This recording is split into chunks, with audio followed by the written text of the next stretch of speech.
বাংলাদেশের সাবেক ভূমিমন্ত্রী সাইফুজ্জামান, তিনি ইংল্যান্ডে 500-র উপরে বাড়ি করেছেন। কতগুলোর উপরে? 500-র উপরে। দুবাইতে বাড়ি কিনেছেন, পৃথিবীর বিভিন্ন দেশে কিনেছেন। পৃথিবীর বিভিন্ন দেশে শত শত বাড়ির মালিক হাজার হাজার কোটি টাকা দেশ থেকে বিদেশে পাচার করে নিয়ে গেছেন। ডক্টর মোহাম্মদ ইউনূস যখন সে দেশের দুর্নীতি যারা দমন করে, ক্রাইমকে যারা নিয়ন্ত্রণ করে, তাদের কমিশনের কাছে তিনি নালিশ দিয়েছেন, তার সম্পদকে জব্দ করার জন্য আবেদন জানিয়েছেন। তার সম্পদগুলো জব্দ করা হলো। বুঝাবার জন্য বলি প্রিয় ভাইরা, এদেশে এমপি এবং মন্ত্রী হওয়ার জন্য লোকেরা এত পাগল কেন জানেন? কারণ এই বাংলাদেশ এমন একটা দেশ, এমপি এবং মন্ত্রী কিংবা সাধারণ এলাকার একটা পাতি নেতা হতে পারলেও শিল্পপতিরা তার সাথে পারবে না। কথা ঠিক কিনা জুড়ে বলেন? ব্যারিস্টার, লয়ার, প্রফেসর, যত বড় মুফতি আর মুহাদ্দিস হোক না কেন, এলাকার পাতি নেতার সামনে কোনো টাইম নেই। এলাকার পাতি নেতার যে গরম, স্টেজে উঠলে পাতি নেতার যে আশপাশের সাঙ্গ পাঙ্গ যেগুলো থাকে, অবস্থা বড় বেগতিক। বক্তা বক্তৃতা করছে, পাতি নেতা স্টেজে উঠেছে, দেখবেন তার সামনে 20-30 জন নিয়ে উঠছে।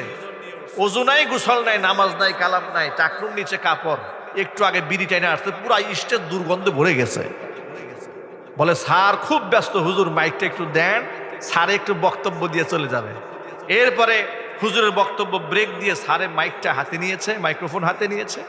নেবার পরে স্যারে এমন একটা সালাম দিয়েছে, সালাম শুনে পাবলিক হাসতে হাসতে দম বন্ধ হয়ে মারা যাচ্ছে। বাস্তবতা আছে না? মানে স্যারের ওযু নাই, গোসল নাই, নামাজ নাই, রোজা নাই, কিন্তু বক্তব্য, আলেমের বক্তব্য বন্ধ করে স্যারের বক্তব্য দিতে হবে। কথাটা কেন বললাম, বাস্তবতা একটু মিলাই নেন। অসাধু লোকেরা বুঝতে পেরেছে রাজনীতি এমন একটা ময়দান, যদিও জনসম্মুখে মাইকে বলে আমরা আপনার খাদেম হতে চাই, খেদমত করতে চাই, নির্বাচনের আগে সবাই খাদেম হতে চায়, নির্বাচিত হয়ে গেলে সবাই মনিব হয়ে যায়, ঠিক কিনা? তার সাথে আপনি সহজে দেখা করতে পারবেন না। যে লোকে এসে আপনার সাথে মুয়ানাকে মুসাফা করছে, নির্বাচিত হওয়ার পরে তাকে সালাম দিয়ে জিজ্ঞেস করেন ভাই আমার চেনেন? না, চিনি না তো। কিন্তু নির্বাচনের আগে সালাম দিতে দিতে কলা গাছেও সালাম দিয়ে বসে আছে, ঠিক কিনা বলেন? সবাইকে চিনে, সবাইকে জানে, সবাই বাবা হয়, খালু হয়, চাচা হয়, দাদা হয়। নির্বাচিত হয়ে গেলে আর কেউ কাউকে চিনছে না। এমন কি তাদের ন্যায্য যে পাওনা, ন্যায্য যে হক, তাদের নামে বরাদ্দকৃত সম্পদ রাষ্ট্র থেকে এনে কুক্ষিগত করে সেই টাকা বিদেশে পাচার করে দিচ্ছে। বাস্তবতা আছে না? নাই?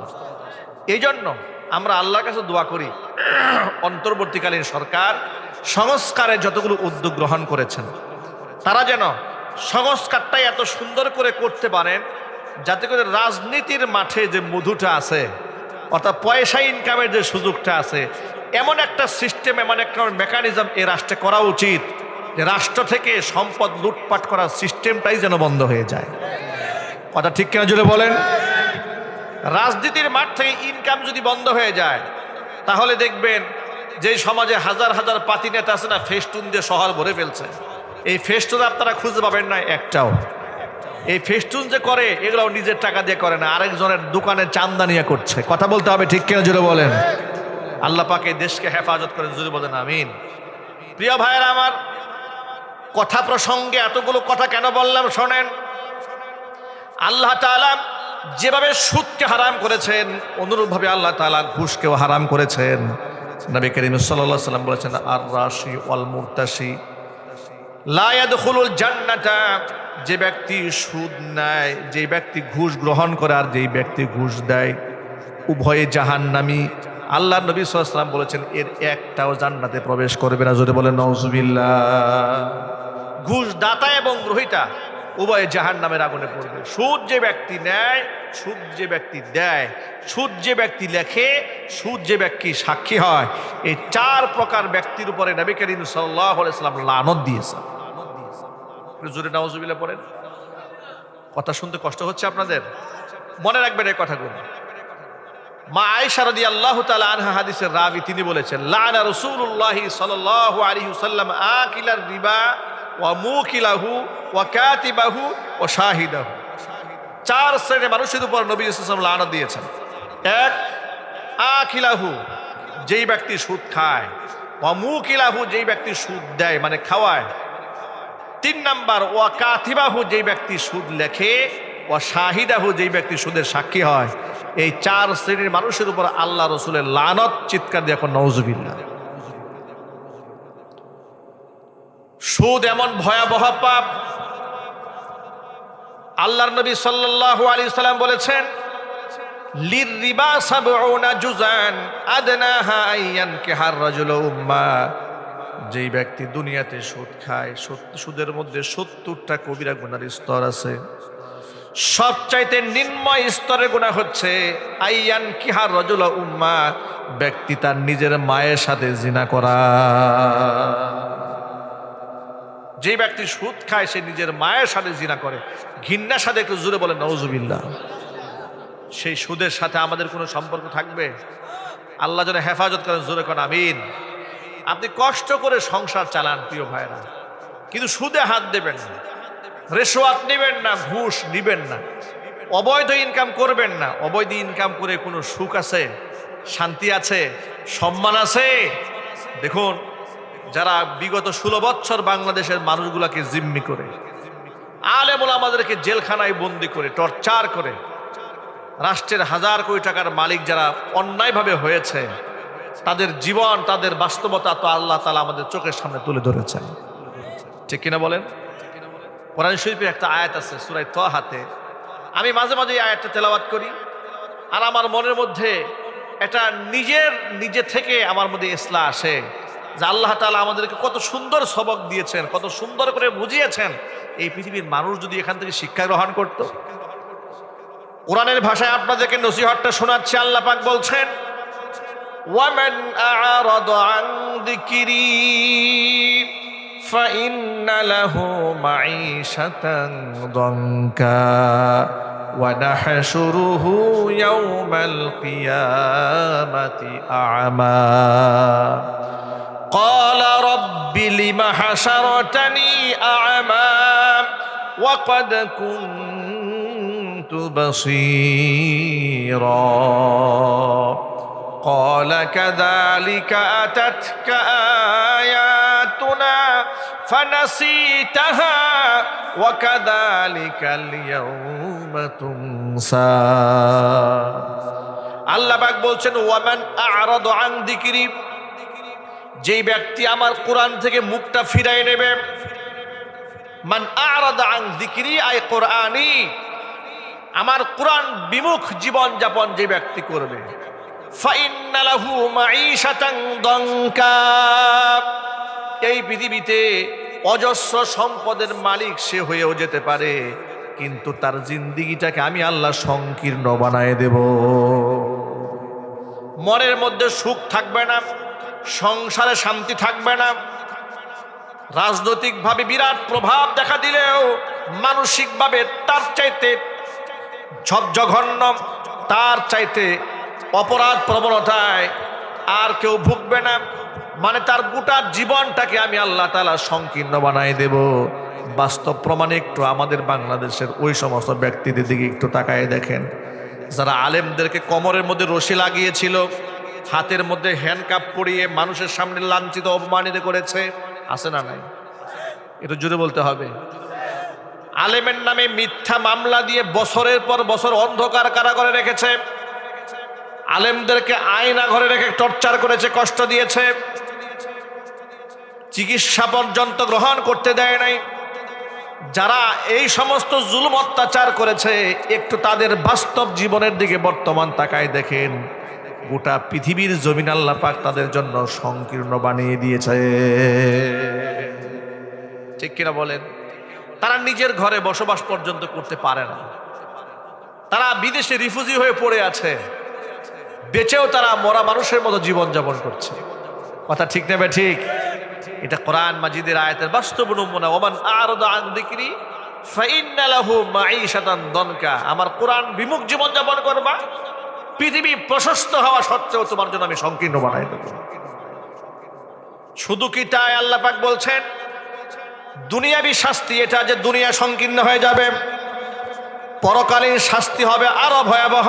তওবা না করে যদি মারা যায়, এর পরকালীন শাস্তি তো আরো ভয়াবহ হয়ে যাবে। ওয়ানাহশুরুহু ইয়াউমাল কিয়ামাতি আ'মা, কিয়ামতের দিন একে আমি অন্ধ বানিয়ে হাসরের ময়দানে উঠাবো। সে দু চোখে কিছু দেখতে পাবে না। সে আমাকে ডেকে হাসরের ময়দানে বলবে, ক্বালা রাব্বি লিমা হাশারাতানি আমা ওয়া ক্বাদ কুনতু বাসীরা। আল্লাহ তাআলা, তুমি কেন আমাকে অন্ধ বানালে? দুনিয়াতে তো আমি চক্ষুষ্মান ছিলাম, দৃষ্টি সম্পন্ন ছিলাম, আমি দৃষ্টি প্রতিবন্ধী ছিলাম না, তাহলে আমি দেখতে পাই না কেন? অন্ধ বানিয়ে কেন তুমি আমাকে উঠালে? আল্লাহ পাকের পক্ষ থেকে জবাব দেওয়া হবে, ক্বালা কাযালিকা আতাতকা আয়াতুনা ফানাসিতাহা ওয়া কাযালিকাল ইয়াউমা তুনসা। এভাবে দুনিয়াতে আমার আয়াতগুলো তোমার কাছে এসেছিল, ফানাসিতাহা, তুমি আমার আয়াতকে সেদিন ভুলে গিয়েছিলে। ওয়া কাযালিকাল ইয়াউমা তুনসা, তুমি আমার কোরআনকে যাবে ভুলে গিয়েছিলে, আজকে তোমাকে ঠিক সেভাবেই ভুলে যাওয়া হবে। চিৎকার দেখো, নাউযুবিল্লাহি মিন যালিক। আল্লাহ তাআলা আমাদের সাথে এমন মুআমালা করুক, এটা কি আমরা চাই? আর চিৎকার দিয়ে বলুন, চাই। কোরআন বিমুখ জীবন যাপন আমরা করতে চাই না, আমরা কোরআন মুখী জীবন যাপন করতে চাই। আমাদের শিক্ষা সিলেবাসের মধ্যে আমরা কোরআন চাই। কথা বলেন, ঠিক কিনা বলেন? স্কুল, কলেজ, বিশ্ববিদ্যালয়ে সর্বত্র কোরআন রাখার দরকার আছে না নাই? যদি এটা না রাখা হয়, দেখুন অন্তর্বর্তীকালীন সরকার গঠিত হওয়ার পরে একটা বিষয় আপনারা লক্ষ্য করেছেন, জুলাই আগস্টের বিপ্লবে যারা জীবন দিয়েছে, রক্ত দিয়েছে, তারা শাহাদাতের তামান্না নিয়ে আওয়ামী জাহিলিয়াতের প্রশাসনের বিরুদ্ধে রাস্তায় নেমেছিল। শাহাদাতের তামান্না নিয়ে তাদের ফেসবুক স্ট্যাটাসগুলো দেখেন, তারা সবসময় বলেছে আমরা শহীদ হতে চাই, রাষ্ট্রের জন্য জীবন দিতে চাই, দেশের জন্য জীবন দেব, শহীদ হব। বারবার তারা শাহাদাতের তামান্না পেশ করেছেন। এমনকি জুলাই আগস্টের বিপ্লবে যারা জীবনের ঝুঁকি নিয়ে রাষ্ট্রকে স্বাধীন করেছেন, তারা প্রথম রাষ্ট্র স্বাধীন হওয়ার পরে গণভবনে, এই দৃশ্য আপনারা নিজের চোখে দেখেছেন অনলাইনে, গণভবনে খালি মাঠে বালুর মধ্যে, ঘাসের মধ্যে সেজদায় লুটিয়ে পড়ে মহান রবের শুকরিয়া আদায় করেছে। কথা ঠিক কিনা জুড়ে বলেন? শুধু সেজদা করেই শেষ করে নাই, সেজদা দিয়েছে, চোখের পানি ছেড়ে কান্না করেছে। জাল্লা, বর্তমান জমানার লেডি ফেরাউন, দৈত্য দানবের হাত থেকে দেশটাকে তুমি মুক্ত করে দিয়েছো, কোন আলহামদুলিল্লাহ। তাহলে যারা, যে সমস্ত শহীদরা আল্লাহর জন্য জীবন দিল, জালেমের বিরুদ্ধে নিজের জীবনটা সঁপে দিল, দুঃখজনক বাস্তবতা হচ্ছে ওই সমস্ত শহীদদের নামে বর্তমানে বিভিন্ন জায়গায় দেখি কনসার্ট হয়, গান হয়। নাউজুবিল্লাহ পড়বেন। এটা কত দুঃখজনক একটা বাস্তবতা, যে শহীদরা আল্লাহর জন্য জীবন দিয়েছে, দেশপ্রেম নিয়ে জীবন দিয়েছে। এমনকি যাদের মুখে স্লোগান ছিল নারায়ে তাকবীর, আল্লাহু আকবার, সাবিরুনা সাবিরুনা আল জিহাদ স্লোগান আমি নিজ কানে শুনেছি। আল্লাহু আকবার বলেন। আপনাদেরকে একটা বাস্তবতার গল্প বলি। জুলাই আগস্টের বিপ্লবে যারা করেছে, প্রথম সারিতে যারা ছিল, তা তো স্কুল, কলেজ, বিশ্ববিদ্যালয়ের ছাত্র এবং ছাত্রীরা, ঠিক কিনা বলেন, আন্দোলন করছে। আমি হঠাৎ করে দেখতে পেলাম যে কিছু ছাত্ররা রাজপথে মিছিল করছে, তারা স্লোগান দিচ্ছে নারায়ে তাকবীর, আল্লাহু আকবার। আমি মনে মনে ভাবলাম নিশ্চয়ই কোনো আলেমুল আমাদের সংগঠন এগিয়ে এসছে। ব্যালকনিতে তাকাই দেখি না, কোনো আলেমুল আমা না, স্কুল কলেজের ছেলেমেয়েরা স্লোগান দিচ্ছে নারায়ে তাকবীর, আল্লাহু আকবার। আপনি শুনে অবাক হয়ে যাবেন, কালেমা খচিত পতাকা, সাদা, সম্পূর্ণ সাদা কাপড়ের মধ্যে কালো অক্ষরে লেখা লা ইলাহা ইল্লাল্লাহু মুহাম্মাদুর রাসূলুল্লাহ, পতাকা নিয়ে আমার বাসার সামনে দিয়ে যাচ্ছে। আমি অবাক হয়ে গেলাম, যেগুলো মাদ্রাসার ছাত্র না, স্কুলের ছাত্র, কলেজের ছাত্র, ছেলে এবং মেয়েরা। বিশ্বাস করেন, আল্লাহু রাব্বিল কাবা, কাবা রবের কসম করে বলছি, ইসলামের হেফাজতকারী আল্লাহ রাব্বুল আলামিন, কোরআনের হেফাজত করে আল্লাহ রাব্বুল আলামিন। আপনারা আলেমুল আমাদেরকে কোন ঠাসা করতে করতে করতে করতে তাদেরকে জেল দিয়েছেন, জরিমানা দিয়েছেন, মিথ্যা মামলা দিয়েছেন, হামলা করেছেন, এদেরকে আপনারা ফাঁসির মঞ্চে উঠিয়ে দুনিয়া থেকে বিদায় করে দিয়েছেন। এমনকি পৃথিবীর সমস্ত আলেমদের পা, হাত পা যদি বেঁধেও রাখা হয়, দিন ইসলামকে কিয়ামত পর্যন্ত টিকিয়ে রাখার জন্য সাধারণ মানুষের কলিজার মধ্যে ইসলামের মহাব্বত ঢেলে দিয়ে আল্লাহ পাক তাদেরকে মুজাহিদ বানিয়ে রাজপথে চাপাই দিবেন। কথা ঠিক কিনা জুড়ে বলেন? কুমিল্লাতে আল্লাহর কোরআন অবমাননা করা হয়েছিল মন্দিরে এনে। মূর্তির পায়ে কোরআন দেওয়া হয়েছিল, নিশ্চয়ই ইতিহাস আপনাদের মনে আছে, সম্ভবত 2021 সালের কথা এটা। যখন মূর্তির পায়ে কোরআন এটা নিয়ে কুমিল্লাতে ব্যাপক আন্দোলন হলো, সিচুয়েশনটাই এত খারাপ ছিল যে কোনো আলেম রাস্তায় নামতে সাহস পায় না। এর পেছনে কারণ হচ্ছে 2021 সালে 2600 আলেমের নামে মিথ্যা মামলা হয়েছিল। অসংখ্য আলেমদেরকে মসজিদ থেকে তাড়িয়ে দেওয়া হয়েছিল, এদের মধ্যে আমি একজন। আমার মসজিদ থেকে আমাকে তাড়িয়ে দিয়েছে, জুমা নামাজ আমাকে পড়াতে দেয় নাই। হাবিবুল্লাহ মাহমুদ কাসিমি, তার মসজিদ থেকে তাকে তাড়িয়ে দেওয়া হয়েছে। খুরশেদ আলম কাসিমি, তাকে তার মসজিদ থেকে বের করে দেওয়া হয়েছে। অসংখ্য খালিদ সাইফুল আইয়ুবী হাফিজাহুল্লাহ, যিনি আজকে আমন্ত্রিত মেহমান ছিলেন, হজে আছেন সফরে, আল্লাহ পাক হজকে কবুল করেন, তাকে তার মসজিদ থেকে বের করে দেওয়া হয়েছে। আল্লাহ মামুনুল হক হাফিজাহুল্লাহ শুধু মাদ্রাসা থেকে বেরই করে দেওয়া হয় নাই, অ্যারেস্ট করা হয়েছে, তারা মাদ্রাসা জবরদখল করা হয়েছে। এরকম শত শত আলেমদের বিরুদ্ধে মিথ্যা মামলা দিয়ে আলেমদেরকে যখন কুণ্ঠাসা করে রাখা হয়েছে, যখন কোরআনের অবমাননা হলো, মনে মনে ভাবছিলাম প্রতিবাদটা কে করবে, এখন রাজপথে কে ঝাঁপায় পড়বে। অবাক বিষয়, হাজার হাজার হাজার হাজার সাধারণ মুসলমানরা ঘর থেকে আল্লাহু আকবার স্লোগান দিয়ে ঝাঁপিয়ে পড়েছে। আল্লাহু আকবার বলবেন না? এর মানে হচ্ছে ইসলাম হেফাজত কে করবেন, জুড়ে বলেন তো? আল্লাহ পাক করবেন। সুতরাং ইসলামকে দমানোর শক্তি পৃথিবীতে কারো নাই। বর্তমান জমানার মধ্যে সবচাইতে বেশি ইসলামের প্রচার হচ্ছে, চিল্লায় এখন সুবহানাল্লাহ, জোরে কথা আলহামদুলিল্লাহ, আল্লাহু আকবার জুড়ে বলেন। ভাইরা আমার, মূল কথায় ফিরে আসি, যা বলতে চেয়েছিলাম, যে সমস্ত আলেম ওলামারা, পীর বুজুর্গরা জীবনের ঝুঁকি নিয়ে ইসলামের কথা বলে, ইসলামের পথে চলে, মানুষদেরকে ঈমান আমলের পাহারাদারি করে, ওই সমস্ত আলেমদেরকে কোমরের মধ্যে রশি লাগিয়ে যারা আদালতে হাজির করেছিল, ওই সমস্ত ব্যক্তিদের বাস্তব জীবনটা একটু তাকায় দেখেন। আল্লাহ পাকের কোরআনের আয়াতের সাথে কিভাবে মিলে যাচ্ছে। আল্লাহ পাক বলছেন, যারা আমার কোরআন বিমুখ জীবন যাপন করবে তাদের জন্য তামাম দুনিয়াটাকে আমি আল্লাহ সংকীর্ণ বানায় দেব। ঠিক কিনা বলেন? জীবন সংকীর্ণ হয়ে যাবে। ওয়ানাহশুরুহু ইয়াওমাল কিয়ামাতি আমা, অন্ধ বানিয়ে হাসরের মাঠে আমি উঠাবো। তারা বলবে, রব্বুল আলামিন, অন্ধ তো পৃথিবীতে ছিলাম না, চোখে তো দেখতে পেতাম, অন্ধ হলাম কেন? আল্লাহ বলবেন, কাযালিকা আতাতকা আয়াতুনা ফানাসিতাহা, আমার আয়াত কিন্তু আসছিল তোর কাছে, ফানাসিতাহা, তুই সেটা ভুলে গিয়েছিলি। ওয়া কাযালিকাল ইয়াওমা তুনসা, আমার আয়াতকে যেভাবে ভুলে গিয়েছিলি ঠিক সেভাবে তোদেরকে আজকে ভুলে যাওয়া হচ্ছে। চিৎকার দেখো, নাউযুবিল্লাহি মিন যালিক। আমার বক্তব্যের মূল মেসেজ হচ্ছে, হারামে কোনো সুখ নাই, কোনো সমৃদ্ধি নাই, কোনো আরাম নাই। কথা বলতে হবে, ঠিক কিনা? সুতরাং সুদের সাথে, ঘুষের সাথে, অবৈধ ইনকামের সাথে আমাদের কোনো সম্পর্ক থাকতে পারে না। মনে রাখবেন, নবী করিম সাল্লাল্লাহু আলাইহি সাল্লাম বলেছেন, সংসার চালাতে কষ্ট হয়, এরপরও সুযোগ আছে, ইচ্ছা করলে এদিক সেদিক করলে হারাম ইনকাম করতে পারে, কিন্তু সে হারাম ইনকাম করে না। এই ব্যক্তি সংসার চালাতে যে কষ্ট হচ্ছে, হারামে হাত দেয় না।